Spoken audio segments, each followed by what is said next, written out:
listening to PetLifeRadio.com.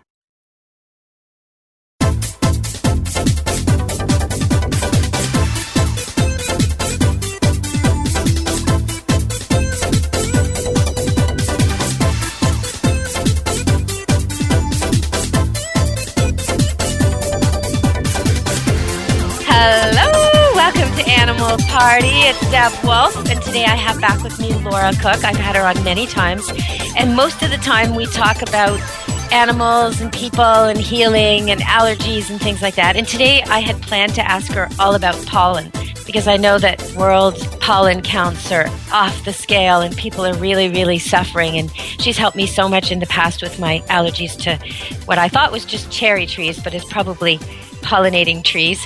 And she's helped animals with allergies, people with allergies to animals. She understands allergies really, really well and how they work and how the body works. But so as I was preparing for this show, and we will talk about that, I saw a magazine in the supermarket last night, Maclean's. It's a Canadian magazine. It's sort of our Newsweek or Time, that kind of thing, but for Canada. And the article says, what you'll be eating soon. And it has this big, scary picture of a tomato that looks half like a tomato and half like a goldfish. And then when you read the article, it talks about this guy's fictional book about what we might be eating in the future. And then the journalist actually goes through and tells us how close we are to that now. And that's where it got really scary for me. Because in addition to thinking all the things I normally think about, you know, combining things and science not realizing what it's doing and all that, I right away thought about allergies. You know, if an allergy is my body not recognizing pollen as something normal, what would happen if my body got slammed with a tomato that's half fish? So I told Laura I'd be talking about this today, and I think way over there, hundreds of miles away from me, her tail started wagging. So welcome to the show, Laura Cook. Hi, Deb. It's great to be here. Yeah, that article, I've been scanning through it. It's pretty good. Pretty well, juicy, at first, hey? You know, when you hear, okay, you have milk that gets rid of the flu. Okay, that sounds all right. And then they sort of back it up by saying, you know, they've already done some of this. They've put vitamin A in yellow rice so that thousands, millions of kids in Africa now have the vitamin A they need and aren't dying. Okay, well, that doesn't seem so bad. But on the other hand, it is bad, isn't it? Yeah, I've done lots of research over the years with GMOs, specifically with how the body is reacting to it on different levels and the levels that I can read. But the biggest problem started out with the grains. They were, Monsanto was genetically modifying grains so that they would be a suicide grain, essentially that the farmers would plant the grain, but the grain wouldn't produce a viable seed. So they have to be ordered. It's not perennial. Mm-hmm. And this is something really dangerous because if it gets wiped out, you're hooped. Yeah, so there was there's always going to be huge battles with it because they're integrating and cross-pollinating with, you know, heritage seeds and heritage species all over the world. And they're making these farmers dependent on fertilization and buying the seeds again. The sound and the picture you're so you mean about. the genetically modified seed that's been made so that it's a one-off deal. It flowers, it suicide becomes gene, yeah. It mixes suicide gene. Wow. Okay, so it mixes with our beautiful heirloom fruits and vegetables we've been eating for all time, and it makes them so they can't reproduce. Is that what it is? The genetic modification, yeah, it does that. Yeah. That's terrible. The genetic so then our own seeds implications are huge. We should research the corn because you have these beautiful corn, age-old beautiful corn being grown in these little villages around Mexico, and some of the farms that are beside the highways, the trucks are going by and then seeds are falling off, like the corn kernels are falling off and landing in these ancient fields, and they have these weird monster inbred corn things popping up. And then they get their whole, they can easily pick them out. These are the ones that are genetically modified because they don't look like anything else there. They're huge. They're massive plants. They have weird sort of mutant growths coming off of them. And yeah, it's really scary when you get into it. But the fish tomato one, that was a modification that got pulled off a long time ago. It's probably been back on. And why they did a salmon modification with the tomato gene is that it makes the tomato last longer. But it tasted horrible. Oh. That's and there's no labeling, right? So everybody would, you'd buy your tomato and you don't know that it's genetically modified. You have absolutely no labeling in Canada. So what about pretty America? much everything you're eating. Do they have labeling in America? No, not in America either. No. It's talking about how, the people who advocate this are talking about how they could make a hamburger that has the same kind of fat content as a healthy piece of salmon or a healthy avocado.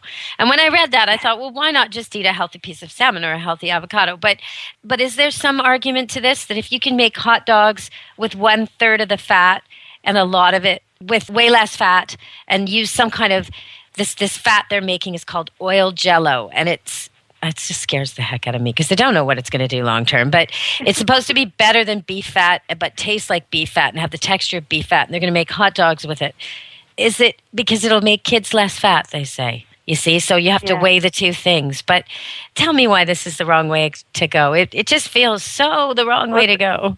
Hot dogs are, they're the remnants of processing. And in general, I don't ever give them to my children, just because that's what they are, not including all the nitrates and everything that's in them. But yeah, you're getting more genetic modification of these fats that you change something just by cooking it. Just by cooking your fat, you change it, and your body doesn't really understand it that great.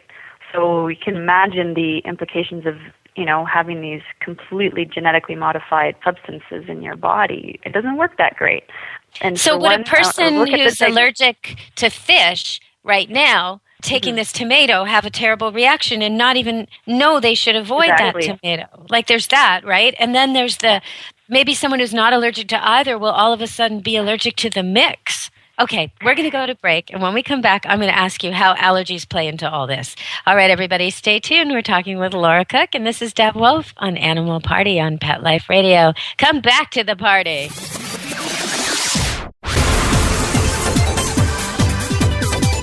Don't go anywhere, because the best is yet to come. Stick around. Petco, where the pets go. Petco, where the pets go. Pet Life Radio has tail-wagging, fur-flying, fabulous deals for our listeners from Petco. Get $6 off your order of $60 or more and up to 40% off the entire Petco site. That's right. But that's not all. Because you're a Pet Life Radio listener, you'll also get free shipping on your order of $49 or more. $6 off, up to 40% off, and free shipping from Pet Life Radio and Petco. To get these awesome deals, go to PetcoDeals.com. That's PetcoDeals.com. Petco, where the pets go. I'm not much of a reader, but I do wish I were more well-read. There are so many great books coming out. I wish I could find a way to keep up. Audible.com makes it easy to stay well informed and catch up on your reading simply by listening. Audiobooks from Audible turn downtime into uptime. You'll be more productive and become well read. Now I'm able to catch up on all the great books I've been wanting to read. With Audible, I feel smarter. Pet Life Radio listeners, try Audible.com now and get your first 30 days of Audible Listener Gold membership plan free. And get a free audiobook. Choose from over 100,000 titles. To get this great deal, go to audibledeals.com. That's audibledeals.com. Love your pets but wish their medications were a lot less expensive? They are at 1-800-PET-MEDS. You'll not only save on flea and heartworm medications, but on prescriptions for arthritis, incontinence, thyroid, and more. And you get fast service, free shipping, and a 100% satisfaction guarantee. Plus, our licensed pharmacists ensure accuracy, monitor drug interaction, and more. See why over 5 million people have trusted their pet's health to 1-800-PET-MEDS, America's largest pet pharmacy. Call now or order online.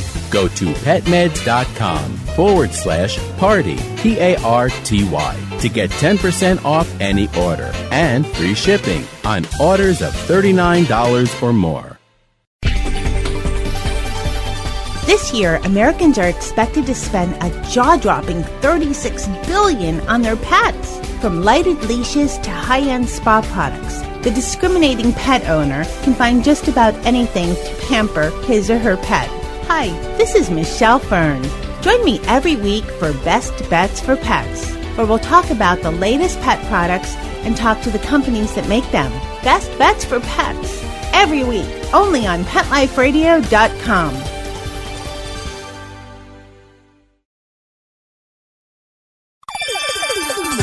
Let's Talk Pets on PetLifeRadio.com. You're inside the VIP room with the hottest party in town. Back to the party. Let's go. Hello, we're back on Animal Party with Pet Life Radio, and I'm your host, Deb Wolf. And here with me today is Laura Cook.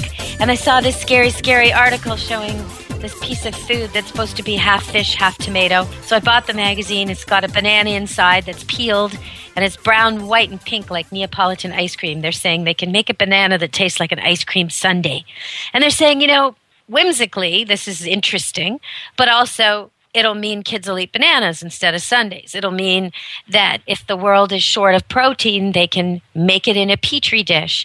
And they are, in fact, doing that right now somewhere at a university in Europe. They're actually, I'm just going to try and figure out where they're doing that horrible little experiment. In the Netherlands, a scientist is now working to grow real meat from a cow's stem cells. So all this stuff is actually happening.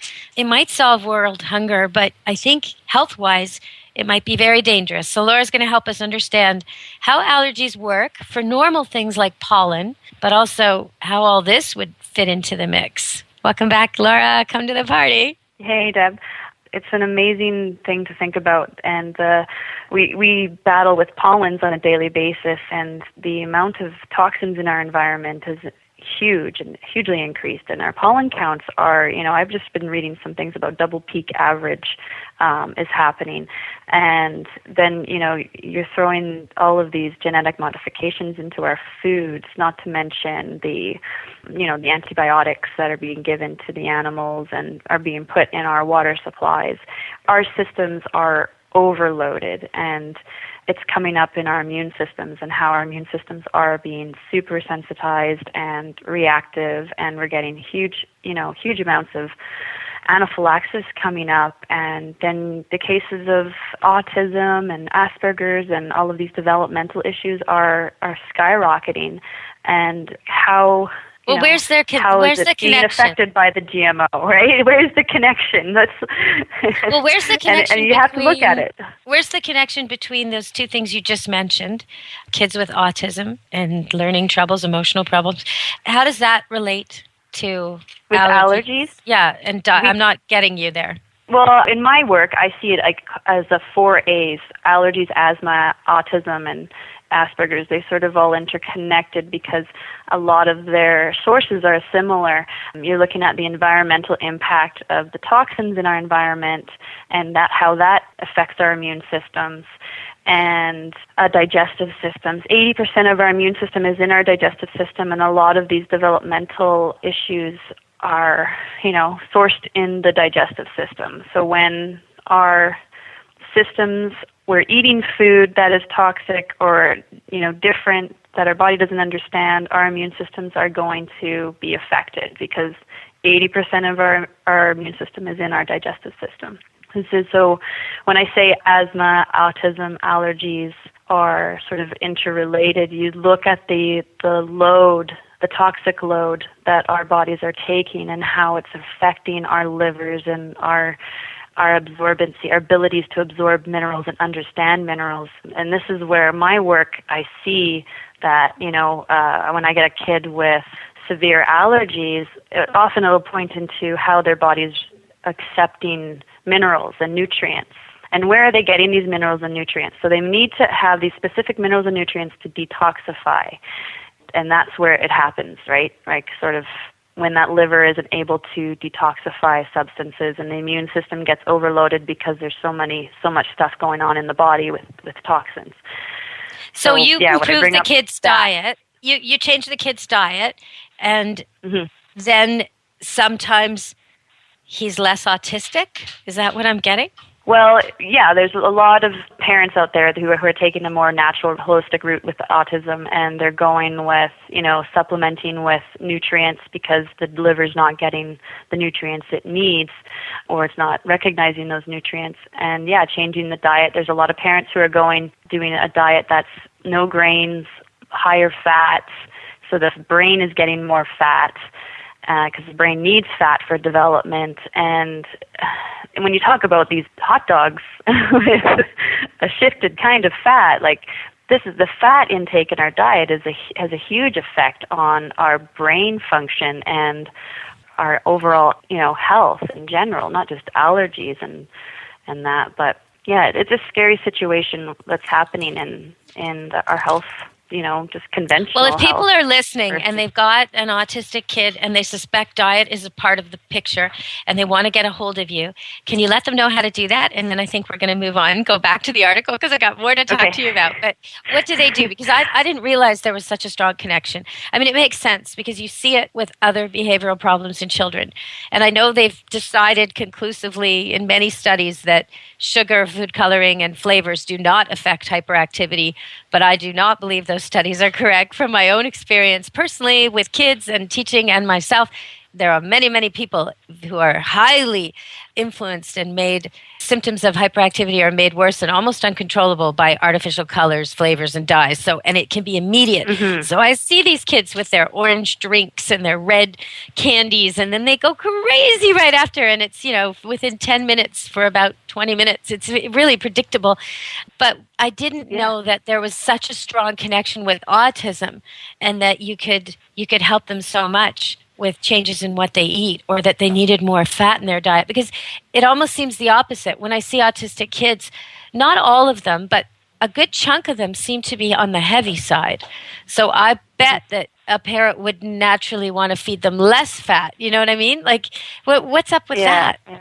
There's so many. I've seen a lot of autistic kids in my practice, but I don't seem to see a lot of heavier-sided autistic kids. Okay. I would say it's just who you're being exposed to, I guess, and what their diets are. And I would say that the kids that I see the parents are very strictly on a holistic path of healing anyways. Right. So you would have a different view, yes. And I see the problem saying very clearly understanding a lot of diet. Yeah, and the children I'm thinking of are a little bit older, a little bit more able to get the food they want. So it's an inhibition problem, inhibiting the desire for bad foods and controlling the amounts and things like this. Like at a school event, you'll see those kids sort of parking themselves at the food and things like this. But not all of them, like you say. But it certainly are so many more kids, it seems, with autism than ever before. And I don't think it's just that people are noticing and reporting more. I really do. They're just obviously out there more. I'm seeing them more with my own eyes. They're just such a huge part of the population. And so our diet must be connected. So I'm happy you can help some people. So where do they go if they want to get some help? Yeah, my website is www.thewayoflaura.com or twol.ca. Okay, thewayoflaura.com. And I have the line I use is 604-200-3895. Okay. And yeah, that's how people reach me. And that's true too if you have allergies, if you're allergic to your cat or your cat's allergic to your new house, or somebody scratching and itching and won't stop, or somebody in the house just won't get better, kid or adult or pet. I've had you help me with so many things, which, by the way, my little Shayna is very, very stuffed up today and having a lot of problems with, I believe, allergies. And me too, as we hit high cherry tree season here. And they're having all these festivals to celebrate. And it's not a cause for celebration for me. If you can help us in any way, we'd appreciate that.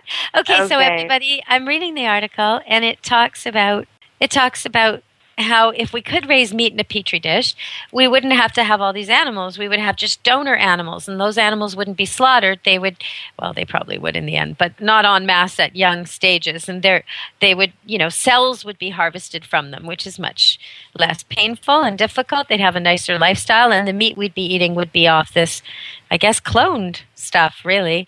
So why is that not a good plan? The cloning. I'm a very big believer in energy and spirit and and how emotional imprints affect our food, and how our environment, the environment of what our food is growing up in, how that affects the health of our food and the nutrition of it. I see emotional impacts as huge in our food. I try not to eat veal because of the way it's raised. I try not to eat battery-raised chicken. So from my perspective, it's just terrible. It's not going to be a good effect on us when we're eating these foods that are not, raised in the outdoors. They're going to be raised in laboratories in huge, right now they're being mass raised in these indoor pens, and the fish that are being farm fed and farm raised are, they're not supplying us with the information that our body needs, with the nutrition that our body needs, and they're carrying things that are a little bit more scarier.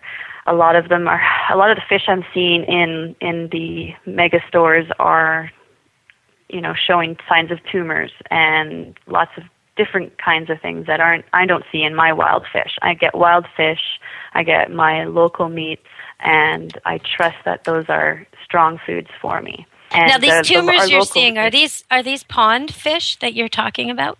Yeah, these are farm fish. Mm-hmm. Because that's one of the things the article is suggesting, that there should be fish farms on land all over the world to supply the world with protein. Mm-hmm. But it's also asking us, and it's got this really kind of, I guess it's supposed to bother us. It does bother me. And then it makes me question why it bothers me.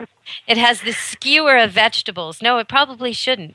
But it does bother me. It has a skewer of vegetables, the kind you would put on a barbecue or eat raw. It looks yummy. Mushrooms, green pepper. There's even zucchini. It looks nice. But every few pieces, instead of meat, there's a bug. Like there's a centipede, which I think they're toxic. I don't think I'd eat that. Then there's a beetle, a couple of beetles, and some kind of slug type thing at the top. And it says smaller animals or even edible insects might be in our future diet. Okay, should we be eating insects? We probably should, shouldn't we? Why does that bother me so much? Well, it's just not part of your belief system. It's so far out of your food intake right now that there's people in the world who survive on insects and it's a good source of protein. The smaller animals aren't eating other animals, right? You get a large halibut, the bigger fish, the bigger tuna, and they're eating smaller fish, and those smaller fish are eating and toxins and stuff in the ocean, so you get a higher sort of toxin amount. That's why there's the warnings with mercury in tuna, right? So when you're getting those bugs and that, they're not such carriers of those toxins. So I don't know, it's not that bad of an idea if they're raised wild or not so. Do you eat bugs, Laura? Farmed. I don't eat any bugs. No, I probably do. Everybody eats spiders. Yeah, in their food, I guess so. Okay, well, the article also talks about how any DNA could be used in these Petri dishes. So you could have zebra burgers, giraffe burgers, giant panda burgers, California condor wings, or they say hypothetically, if they ever found a sample of T-Rex DNA, you could even have Brontosaurus burger. I just don't know that our bodies are made to handle all these things. I don't know. Are they? No, I would look at the situation with monoculturing, because they're talking about mass production, right? And anywhere there's that mass production, you're getting things like swine flu coming out of it, because that's a sort of possibly a natural genetic modification. There's theories that it's not, but these huge pens of animals they're all sick, and they're be giving antibiotics and just tons and tons of vaccines to sort of make do, because they are, just producing. And so we're getting all of that as well, all those antibiotics and vaccines when we eat those meats. But it's producing sort of like a cesspool of animals that they have high antibiotics, so that the viruses and the bacteria are changing to react to that. And we know about that because we know about overuse of antibiotics in humans and in our kids, and how it changes bacterial resistance and all of that with our immune systems. But these monocultures are dangerous. And just as a monoculture, when you're introducing these genetic modifications, I mean, you look at it and our bodies change genes as well. Our genes change over time, and everybody's genes change. Animals' genes change over time. So they're being modified naturally, but this is too fast. It's too much. It's too weird, and it's going to cause some serious imbalance in these monocultural type of situations. Yeah, where, I totally agree. Yeah, they call it Frankenfood, and I agree. It's just terrible. It's like anything their imagination can come up with. At the University of California, Davis, they take tiny gold bullets and then they fire genes from one to another inside a bombardment chamber, just seeing what works. And so they get like grape spike with jellyfish and tomato spike with carp and all these different surprises. And it just, I don't know. I just think something shouldn't be done. But I want to talk with you more about allergies. If people are hanging on because they can't breathe and they're itching their eyes and they want to know why their body doesn't understand pollen, and do they have to live like this forever? Do they have to take sprays and drugs and pills? Do they have to avoid touching cats for the rest of their life? Let's come back and talk about allergies. So everybody stay tuned at Animal Party with Pet Life Radio. It's Deb Wolf. And with me today is Laura Cook. Stay tuned to the party. You'll be breathing better. Don't leave this party before it's over, because the best is yet to come. Only losers leave the party early anyway. Party on. Back in a few. Every pet is unique. Maybe they're gray in the muzzle, yet young at heart. Maybe they're growing out of the puppy stage and into their paws and ears. Or maybe they're just trying to maintain a more girlish figure. At PetSmart, we have the right food for your pet at a great value for you. PetSmart. Be better together. Go to PetSmartDeal.com and save up to 30% on awesome gifts for the pets and pet people in your life. Toys, collars, leashes, PetSmart gift cards, treats, and more. Go to PetSmartDeal.com today. PetSmartDeal.com. Welcome to GoDaddy.com's Internet Cloud. First, get your domain name from GoDaddy.com. Then, make your business and personal internet dreams come true. Go to GoDaddy.com. Use promo code PARTY101 and get a .com domain name for just $7.49. Party102 for 10% off your order.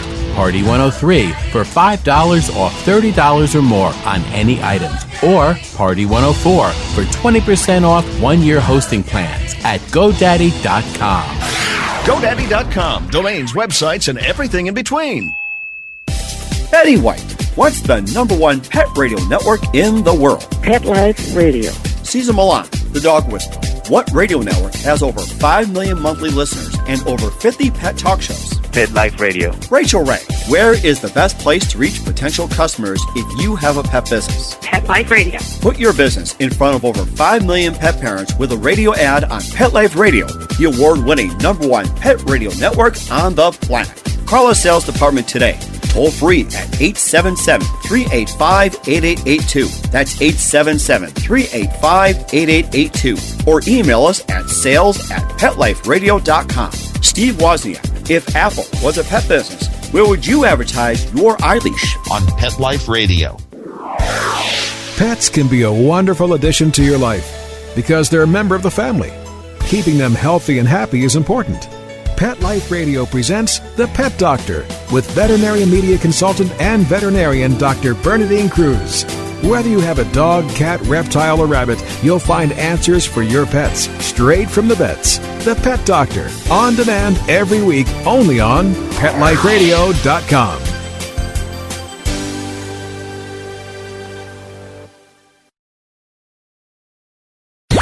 Let's talk pets. Let's talk pets On Pet Life Radio. Pet Life Radio. PetLifeRadio.com.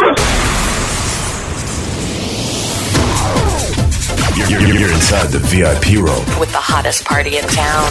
Back to the party. Let's go. Hello! Welcome back to Animal Party with Deb Wolf on Pet Life Radio. And today we have Laura Cook, and she will now get to it. Why are there so many of us, me included, scratching and rubbing our eyes and sneezing and taking all kinds of drugs we don't want to take because it's springtime, and it's the springtime of the century, it seems. Yeah, it is. I've just been reading those double peak average pollen counts out all over the country. Maple, oak, and ash are big, and then down in the coast where you are, it's the cherry blossoms that are coming out huge. My favorite. Oh, yes. Gotta love them. Big, well, big, the pollen big. count, the pollen count changes are, I see a lot of, in the Lower Mainland and in any big sort of urban, suburban area, you're going to have these developments, these little developments, and they're planting a lot of the male trees of one species. Yeah, non-fruiting male trees that just kill. Why are they doing that? No fruit, no benefit, just pollen. Come on. Yeah, so they're just like, over-pollination. Where are the girls? I don't know. Let's just put out more. And they're, that's what it is. Crazy. That's a big one. Here. Yeah. And seems like every block votes that tree is their favorite tree, and then every single tree that gets planted this year is on. Like, come on, guys. There's other trees in the world.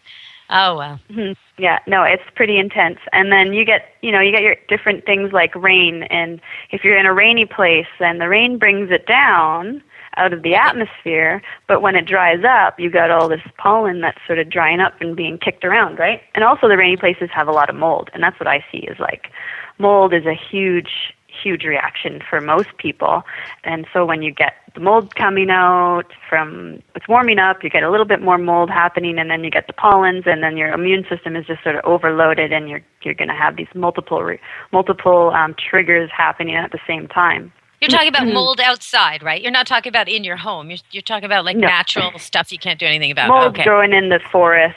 If you have a lot of leaves around your house, keep them cleaned up in your yard, picked up off the road in front of your house, because there's going to be mold spores going on in there, especially in the Vancouver area, the coastal areas that get a lot more rain. What's the difference between moss and mold in terms of allergies? Is there any difference? Reaction to mold is very similar. Like if I see moss, if I see moss somewhere, does that mean there's probably mold there too? There might be, yeah. Okay, yeah, so they're in the same area. place. It's hard to know where mold would be, right? Mm-hmm. Mm-hmm. Gutters have a lot of it if it's a rainy area and you've got leaves full of gutters. So keeping your gutters clean can make a difference too, I've seen with people. But most people, when they come in, if they're coming in person or we're working on the phone, I say, collect some of the atmosphere outside of your house with a paper towel, and then we'll work with that. And it's sort of it's an imprint of that information that's happening in your environment, and we get the body to help understand it anyways. So what Laura does, she does this thing called body talk, which she's talking to your body, asking it what it wants, what it needs, what it's having problems with.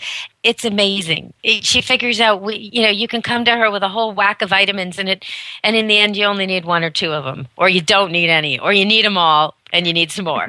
Or you come to her with pills you think are helping you, and your body is telling her that it's not okay to have them in the room. It's not okay to have them in the next room. It's okay to put them in the garbage. I mean, things like this, that she asks your body questions and your body says yes or no. You don't even know you're saying it.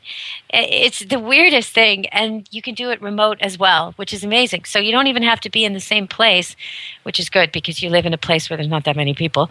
So everybody all over the world can use Laura. You just have to log on to her website and talk to her, send her an email, and she'll book an appointment. And you'll be so much better so quickly. I mean, with me, it takes recurring. I have to sort of call you every spring because my environment is so heavy. I live in the rainforest. I work with animals in a tiny patch sort of carved out of the forest, just like you're saying. And there's fruiting trees everywhere, and there's pollen everywhere, and I touch cats and dogs every single day, So it's not a one-off for me, but if I had a normal life, I think I'd be done already. Couple treatments, The stress is a big thing too. Your stress really sort of affects your digestive system, and again, 80% of your digestive system, or 80% of your immune system is in your digestive system. So when you're stressed, you tend not to eat well, and there's just so many different factors. See, I've always thought there was allergies. Good stress and bad stress. Like I like live video, I like deadlines, I like performing on stage. There's good stress.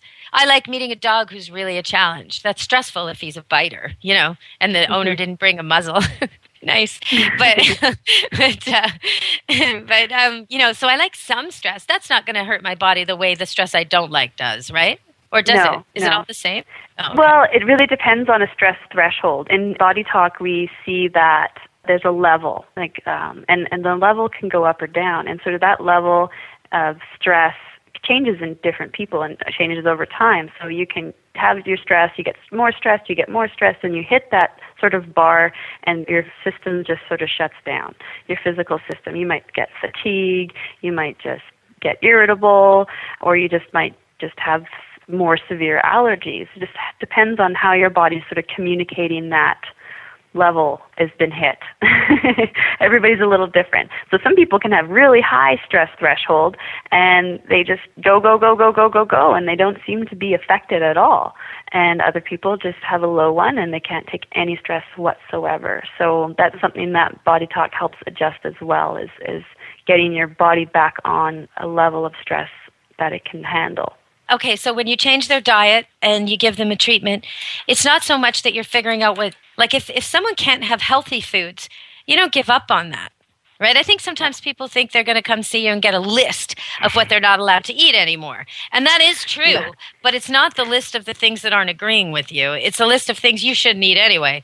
And then there's a list of things you can eat because say you were, if I'm always allergic to something healthy, like lentils, or tomatoes, or rice, you'll help me get over that, right? Yes.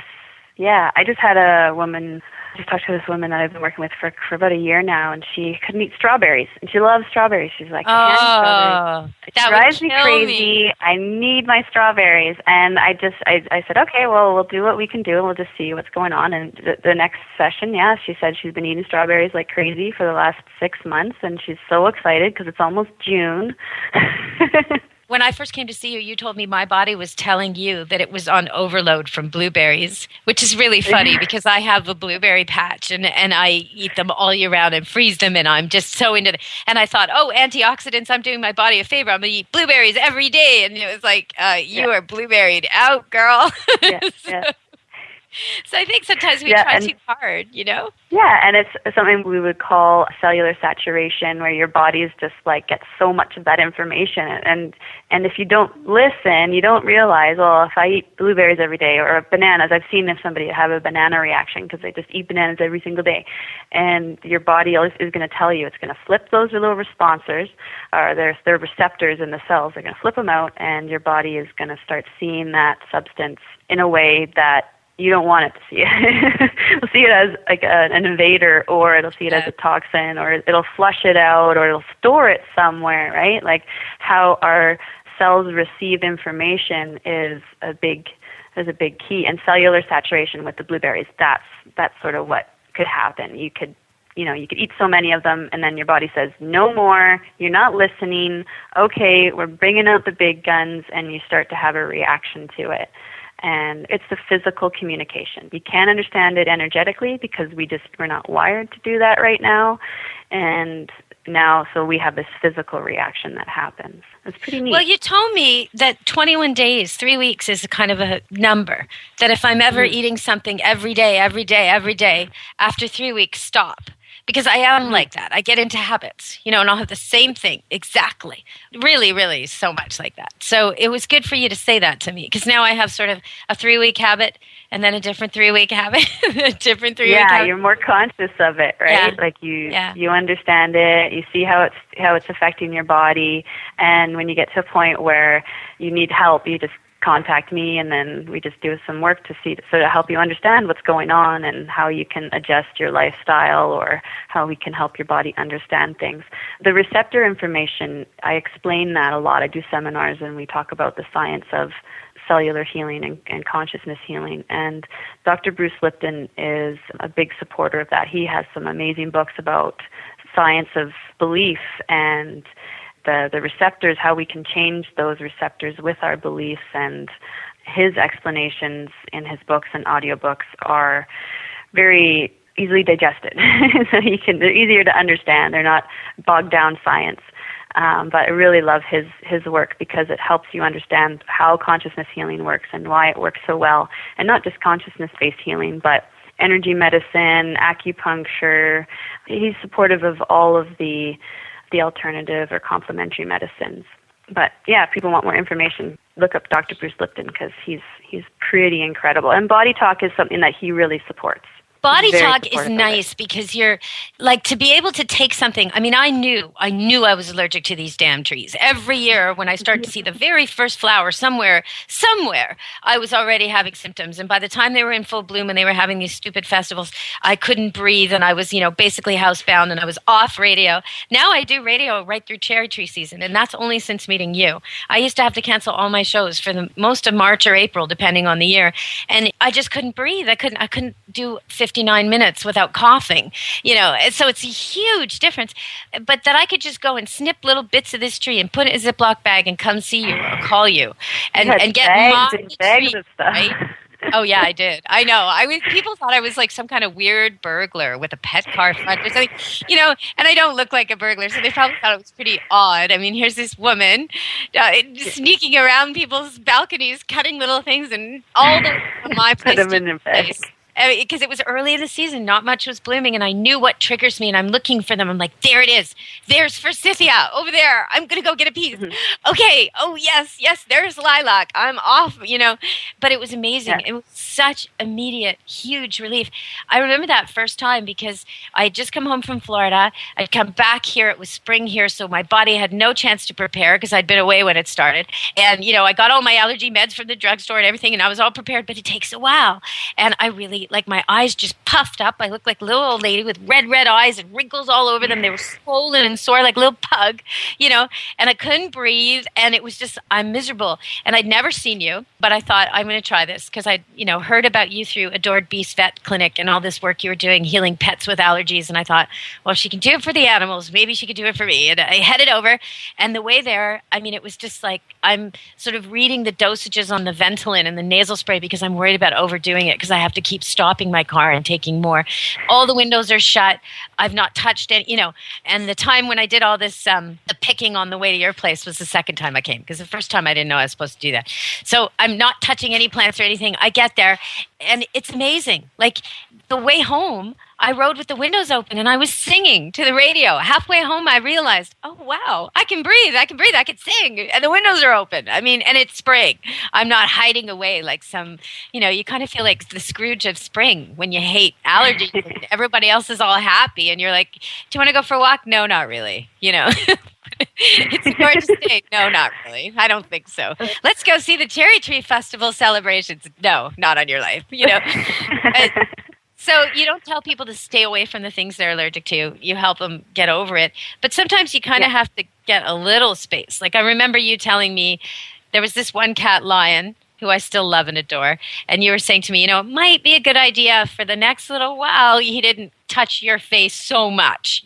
Easier said than done when he sleeps on my head. But, it's so sometimes you need to sort of back off a bit for a while and then you can go back to your old exposure, right? There's a little bit of play. Yeah. We did a lot of work with you and animals, and I have so many people who love their animals so much, and they suffer.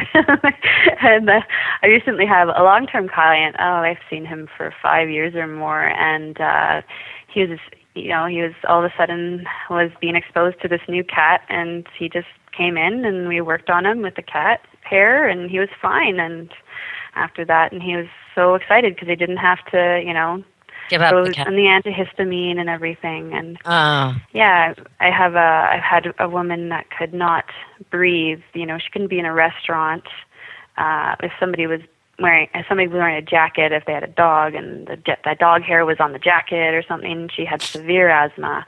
And we had to do quite 10 sessions, I guess, with her. But see, I meet those people, and I pass out your card. And the reason I meet those people, one of them's my bank teller. I go up to the counter. She seems fine. Partway through doing my transaction, she's rubbing her eyes. She's sneezing. She's coughing. It's me. She's allergic to me. Yeah. She goes, I touch cats and dogs all day long. Oh, yeah, I'm a walking, petri dish for this poor woman. And then she says, I don't know what's the matter with me. I'm not sick. As she grabs a tissue and I say, are you allergic to cats and dogs? She's like, oh, terribly allergic to, she named something, Labradors or something. And I'm like, well, yeah, got 3 of them at camp right now. Okay. That would do it, you know. And I look clean. It doesn't look like there's any hair on me, but the allergies, no.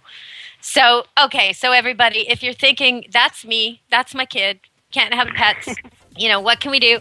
Laura Cook, thewayoflaura.com. Thank you very much, Laura, for helping us understand what we're eating and how allergies work. And I know I'll have you back again. Thanks for joining me. You know what? I think I'm going to email you just so you know what's up with me and my kids in case you want to give us a little healing treatment. We'll take it. Yeah, we'll have to do a consultation here. There you Follow go. up with you guys. Yeah, well, we're off for a riding lesson right now. We're going to change clothes and go riding. And it's a nice indoor ring, so we won't be out in the pouring rain. And we got 3 horses ridden before by special request, so we're all excited. I'm going to canter and jump. My kids are going to learn how to hold their hands and sit properly. It's perfect.